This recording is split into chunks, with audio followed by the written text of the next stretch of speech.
Good morning, YouTube. It's Rabina here, and today we're going to be baking some low-carb bread. I wanted to show you guys what I'm eating for breakfast so you can get an idea of what this bread looks like and just what you can do with it.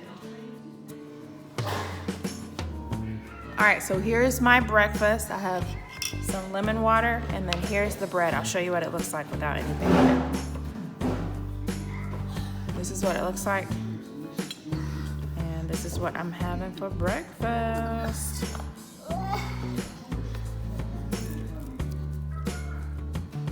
Just 1 second, Quentin. I've got some bacon on there. I need some little bit. No, that's Mommy's big breakfast. Why I can't get some little bit? Because this is Mommy's breakfast. Why? Bacon and eggs and 1 piece of cheese, and then I put a little bit of a pepper sauce that I make. It's a little habanero. Take some of that. And this is what this looks like. This is low carb bread made out of psyllium husk. And today we're actually going to go to the kitchen and we're going to bake this bread.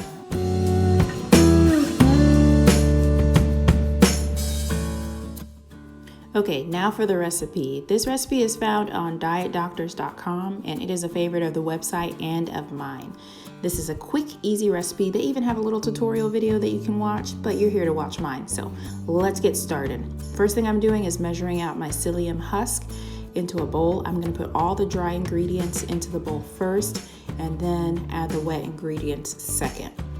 This is going to be the best thing to do because this will give your water a chance to cool down. I heated my water in the microwave, preheated my oven, and then started putting together the dry ingredients, and then secondly added the wet ingredients. With the almond flour, I highly recommend that you sifter your almond flour because even if the package says that the almond flour is finely ground, what I have come to find is that you'll still have some hard pieces in there and some, pieces of almond that aren't finely ground. So if you sifter it like I'm doing here, it will just be extra fine and it makes the bread even more tasty.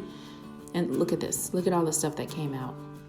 This is why we sifter our almond flour.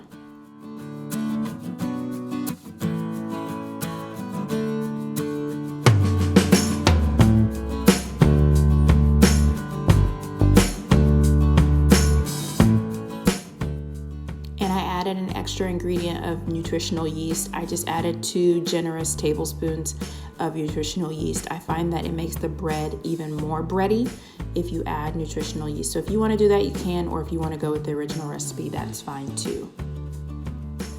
Ooh, slow motion mixing. Look at this. Okay, now for the wet stuff. What you'll want to do is add your apple cider vinegar into your hot water that's been sitting. Add your egg whites directly in, and then with your hand mixer, I put in half of my water and then the second half. Once you're done mixing, you can use this. I'm just using a silicone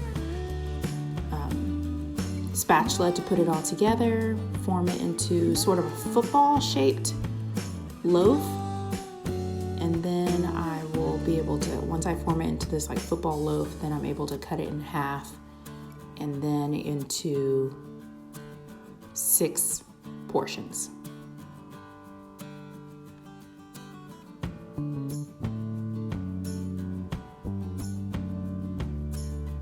And now get yourself a cup of cold water because you'll wet your hands as you form them into balls to go into the oven. These will be your buns.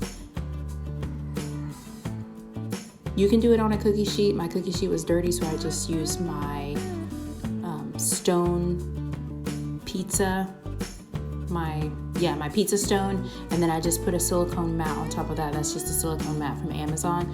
I'll link those down below if you're interested. They're very handy for baking.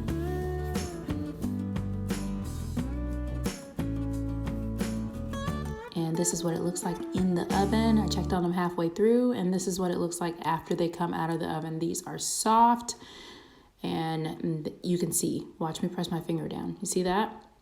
They have some give to them, so they're not stiff. I've used these for burgers.